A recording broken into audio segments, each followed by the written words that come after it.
pessoal, no ar, o nosso canal de comunicação política, vida e morte. Essa é a nossa edição de número 6. Você está agora, neste momento, diante de um cientista racional e autodidata, o qual vai lhe esclarecer tudo sobre o que é e o que faz o cientista.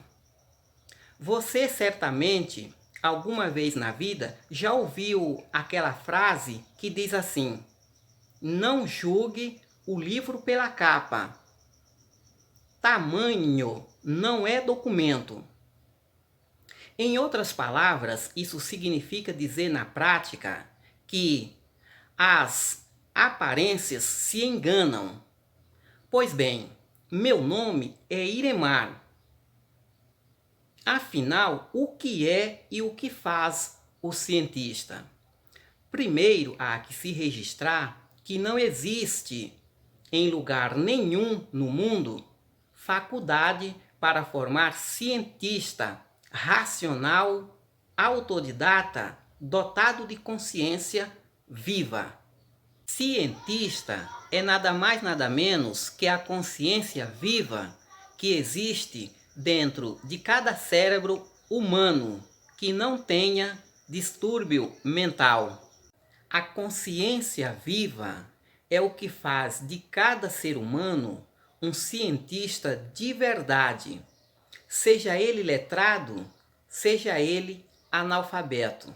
Um pescador analfabeto é um cientista a saber fazer a malha certinha para pegar o peixe na bitola que ele quiser.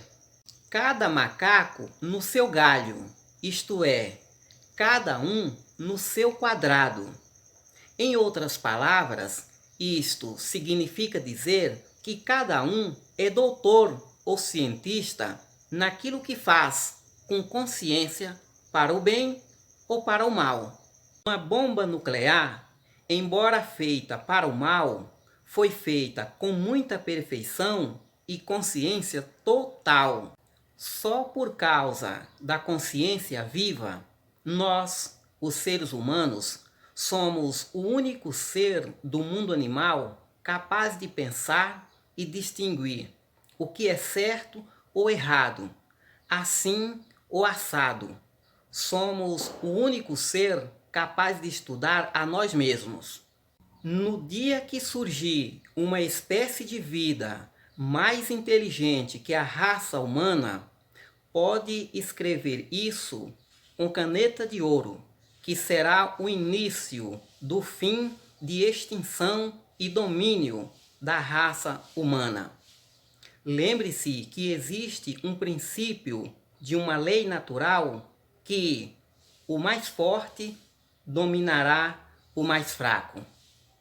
E lembre-se que nem sempre o mais forte é aquele que utiliza-se a força física, e sim a inteligência. Eu, Iremar, sou um cientista autodidata, dotado de consciência humana. Não existe escola de faculdade humana para formar cientista. Todo ser humano já nasce com o DNA da consciência viva. O que existe, na verdade, são faculdades que ensinam conceitos de metodologia científica, que é uma ferramenta padronizada para explorar o conhecimento de bitola construído em tese ou em teoria. Cientista e ciência não é a mesma coisa. Cientista é o mesmo que consciência viva. Ciência é o mesmo que conhecimento ou metodologia científica. Metodologia significa caminho pelo qual se adquire ou se alcança o conhecimento. Cientista autodidata ou cientista acadêmico é a pessoa que se dirige à consciência na investigação da verdade, através de um método de pesquisação, envolvendo exame, testes, experimentos e, por fim, reconhecendo ou não o resultado final da pesquisação. Desta feita, o resultado final da pesquisa será levado ao conhecimento público através de um canal de comunicação específico ao público ou comunidade científica. O conhecimento científico, representado pela ciência moderna, começa através de iniciativa do cientista autodidata ou do cientista acadêmico, letrado. Eu, Iremar, na condição de cientista autodidata e racional, quero saber entre diversos animais aquáticos o que é ou não um peixe. Para eu, Iremar, na condição de cientista racional e autodidata, saber ou descobrir se um animal aquático é ou não um peixe, eu terei que elaborar um projeto de metodologia científica e partir com o meu material de pesquisa até o local onde o objeto de pesquisa se encontra. Nesse caso, o objeto aqui a ser pesquisado é o reino dos peixes e o local é o meio ambiente e o mundo é o mundo aquático. Então, no meu projeto de pesquisa científica, começo por observar um golfinho e um cavalo marinho. Como saber se esses animais são ou não peixes? O eu cientista vou examinar os animais em pesquisa. Primeiro, observo e anoto que quase todos os peixes geralmente têm escamas, barbatanas e todos os peixes têm guelras. Então observo e concluo que todos os animais aquáticos que tiverem escamas, barbatanas e guelras são categoricamente peixes. Então, o eu cientista, com o meu conceito de pesquisa, descubro, através do meu método de pesquisação, que o golfinho parece um peixe, mas na verdade o golfinho é apenas um mamífero e não um peixe. Porém, o cavalo marinho tem barbatana. Já o golfinho não tem nem barbatana, nem guelra, nem escama. Então, o eu cientista descubro cientificamente e categoricamente que o cavalo marinho é de fato um peixe. Definitivamente peixe. O cavalo marinho pertence ao reino dos peixes. E cientificamente, ponto final. Ou seja, o golfinho, imparcialmente por sua vez, me diz, através do método de pesquisação científica, que ele é um animal aquático, isto é, um mamífero e não um peixe. Por outro lado, o cavalo marinho imparcialmente me diz, através do método de pesquisação científica, que ele é um animal aquático, isto é, um peixe, porque além de ter barbatana, ele respira através da guelra. Portanto, em conhecimento científico, o objeto pesquisado ou examinado é quem tem que nos falar por si próprio o que realmente ele é ou não é. Não é o cientista, por conta própria, quem tem que dizer se isto é ou não é. É o elemento pesquisado examinado, testado, é quem tem que falar para nós o que realmente ele é ou não é. Não é o médico que vai falar para você que tipo de doença você tem. É o exame feito no laboratório que vai dizer para o médico que tipo de doença você tem. Através do exame, o médico vai reconhecer a doença e indicar o remédio certo para o tratamento. Nem tudo que é examinado apenas com os olhos é verdadeiro. Nem tudo que é bonito tem valor. E nem tudo que reluz é ouro. As aparências se enganam.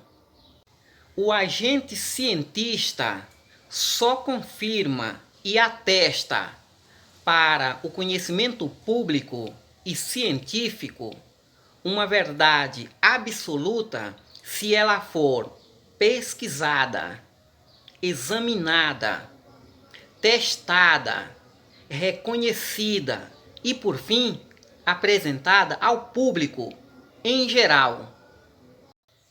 Para identificar a natureza íntima de um ser ou matéria substancial, é necessário utilizar-se a consciência viva do ser humano cientista, de forma sagaz e persuasiva, com todas as suas ferramentas de pesquisação, indo a partir de observações, interrogações, experimentos, testes, investigações, exames e etc.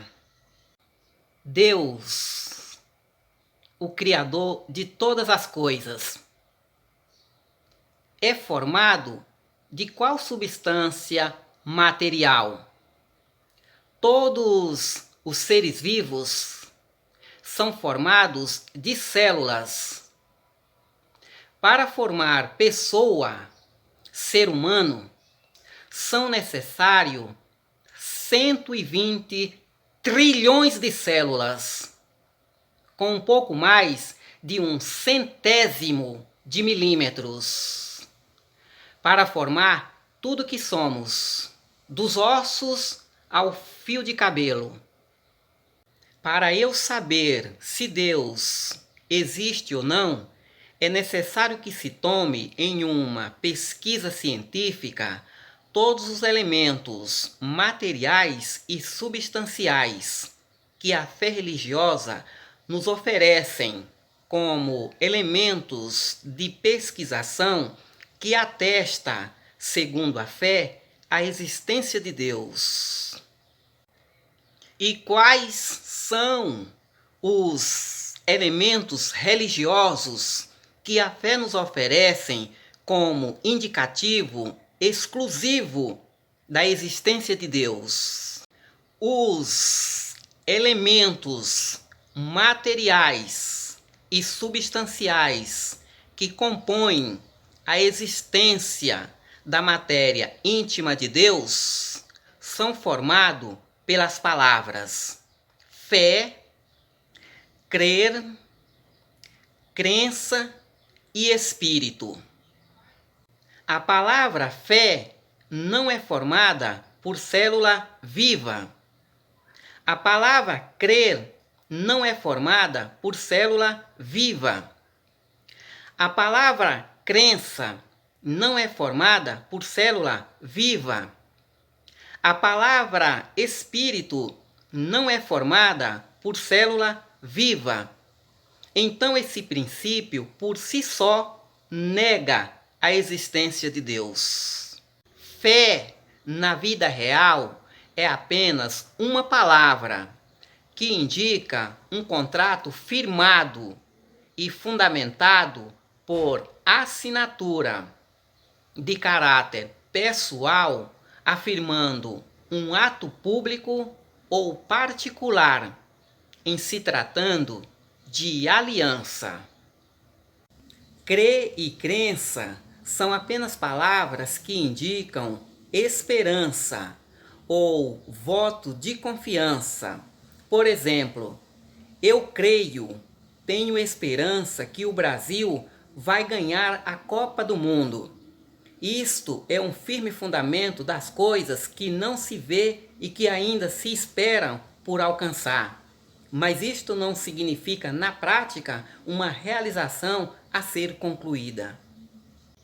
Em se tratando da palavra Espírito, em Gênesis capítulo 2, versículo 7, a Bíblia diz o seguinte: E formou o Senhor Deus o homem do pó da terra, e soprou em seus narizes o fôlego da vida, e o homem foi feito alma vivente.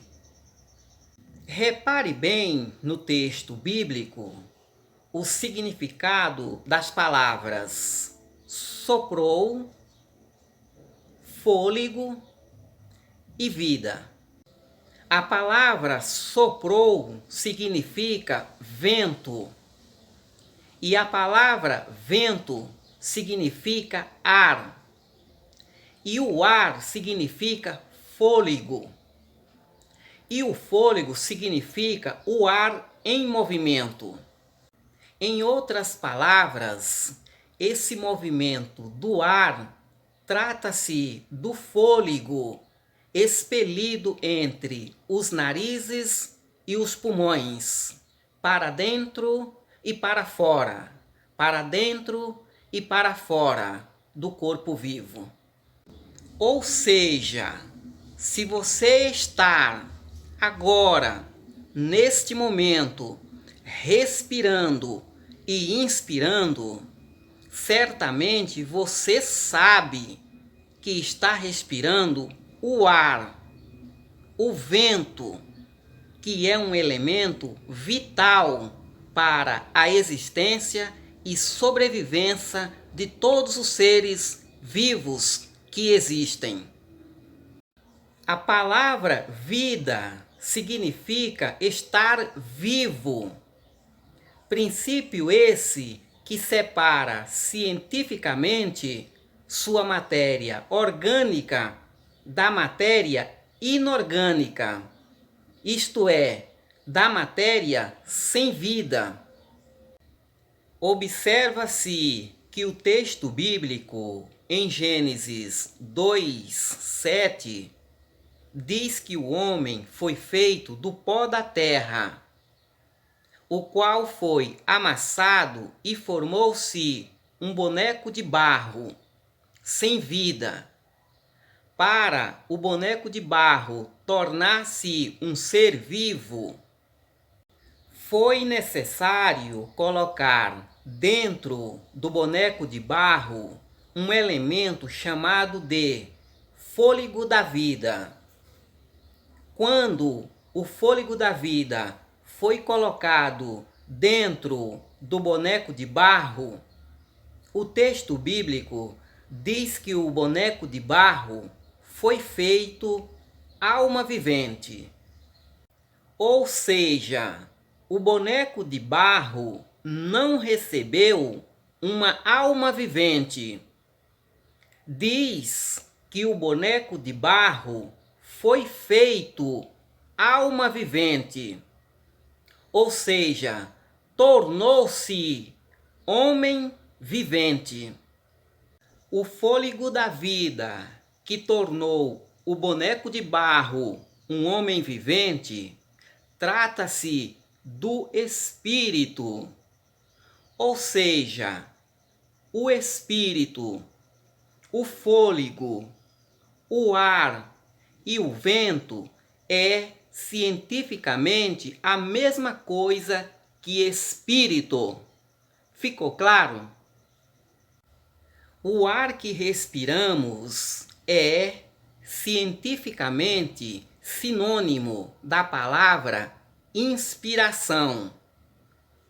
Ou seja, o ato que temos de respirar e inspirar tornou-se sinônimo de respiração espiritual, de onde vem o termo da origem da palavra espírito. Portanto, o boneco de barro humano citado na Bíblia, sem o ar que respiramos, não pode tratar-se de um ser vivo. Da mesma forma, o ar que respiramos não pode, em momento algum, separado do corpo, tratar-se de um ser vivo.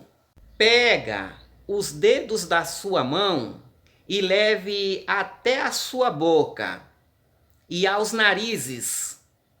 Dessa forma, fechando, prendendo a entrada e saída do ar que respiramos. Sabe o que vai acontecer com você? Se você permanecer com o seu nariz preso e sua boca presa, o ar vai deixar de circular e dessa forma você vai morrer asfixiado. E seu corpo voltará a ser o boneco de barro humano sem vida, conforme o citado na Bíblia.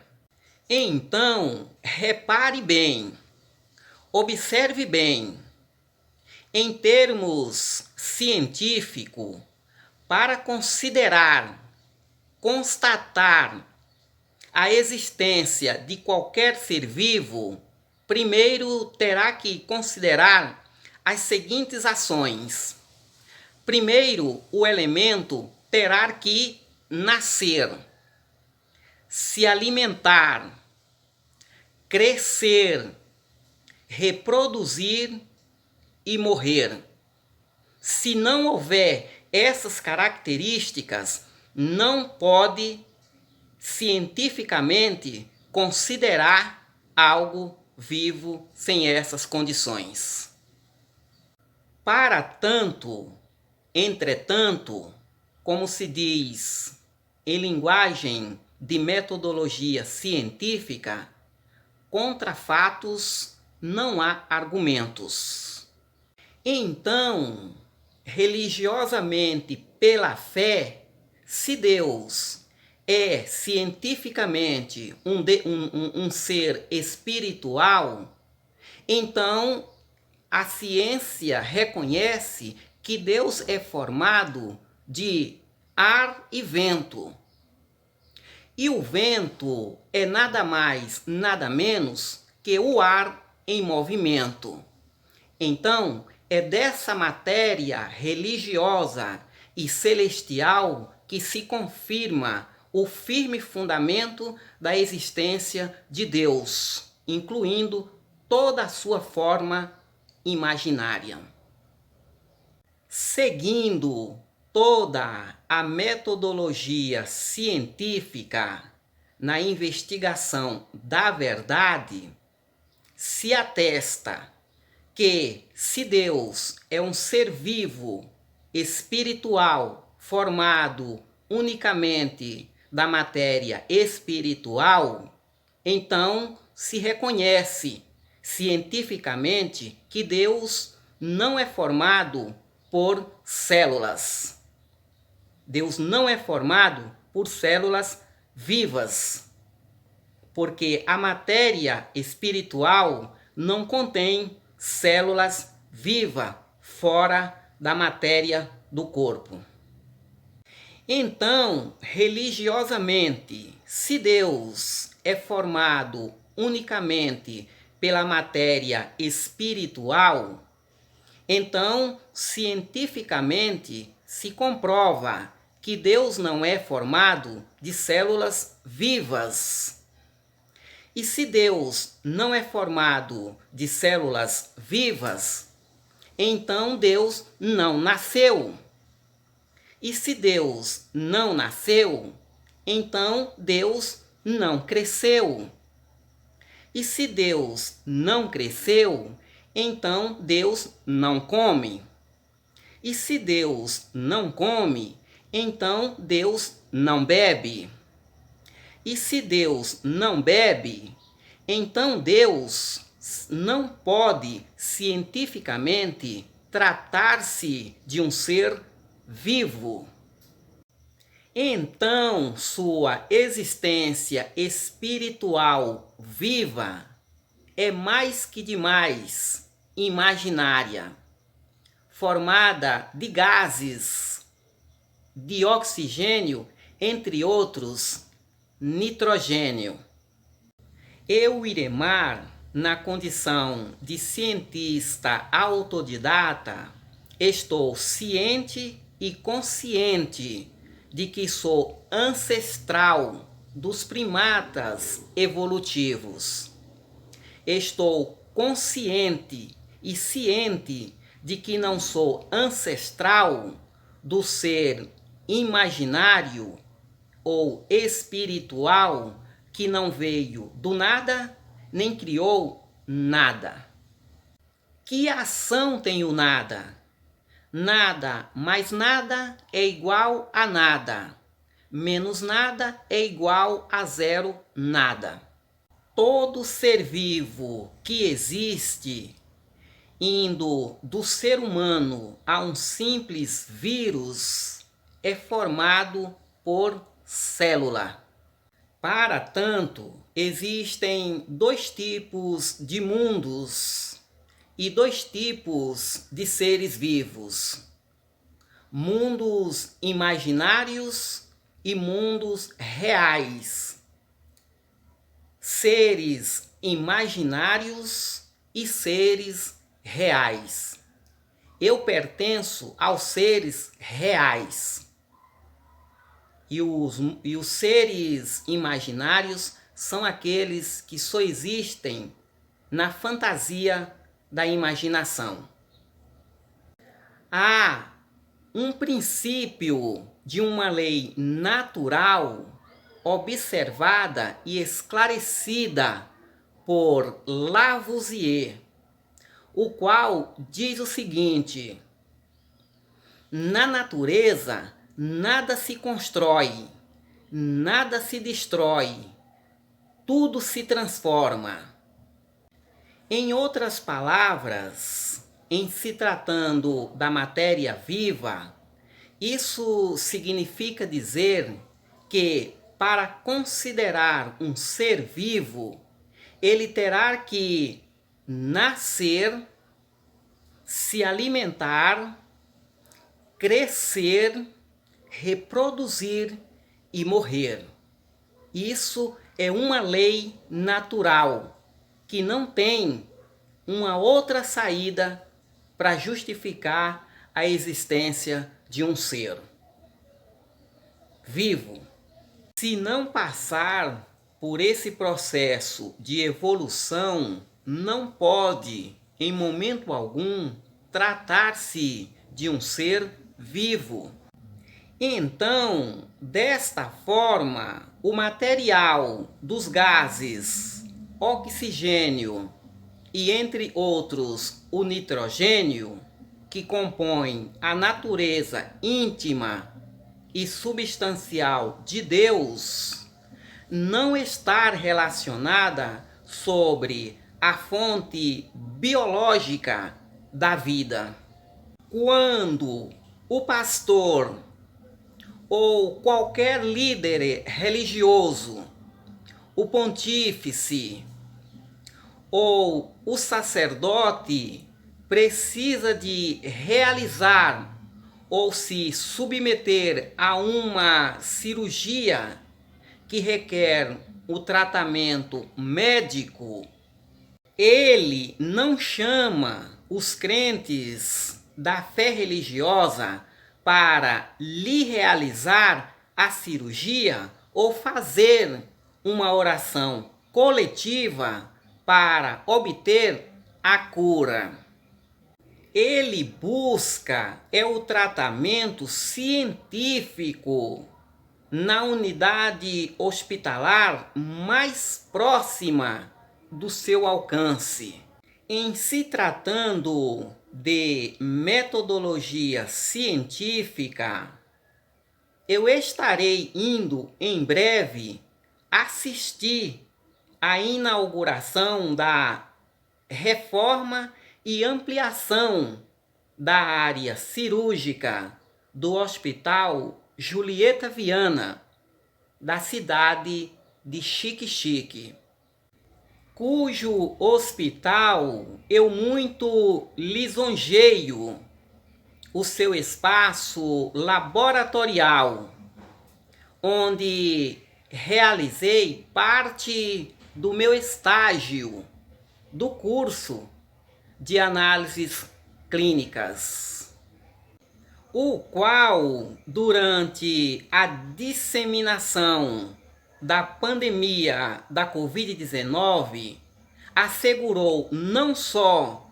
o controle e o tratamento das viroses, como também o combate integral à pandemia.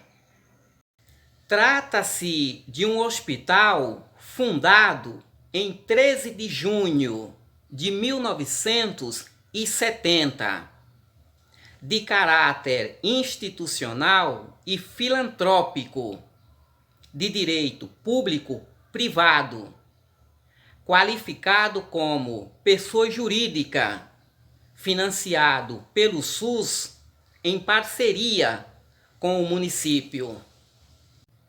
Sua principal atividade hospitalar é internamentos de pacientes e a realizações de partos curativos e cirurgias de pequenos portes, como hérnia, hidrocelectomia e exames laboratoriais diversos. Neste vídeo, conhecemos o currículo e a estrutura acadêmica sobre o que é e o que faz o cientista. Ainda na minha série acadêmica, irei falar no próximo vídeo sobre o que é e o que faz o crítico de pensamento reflexivo. Por isso, peço a você para se inscrever no canal de comunicação política Vida e Morte.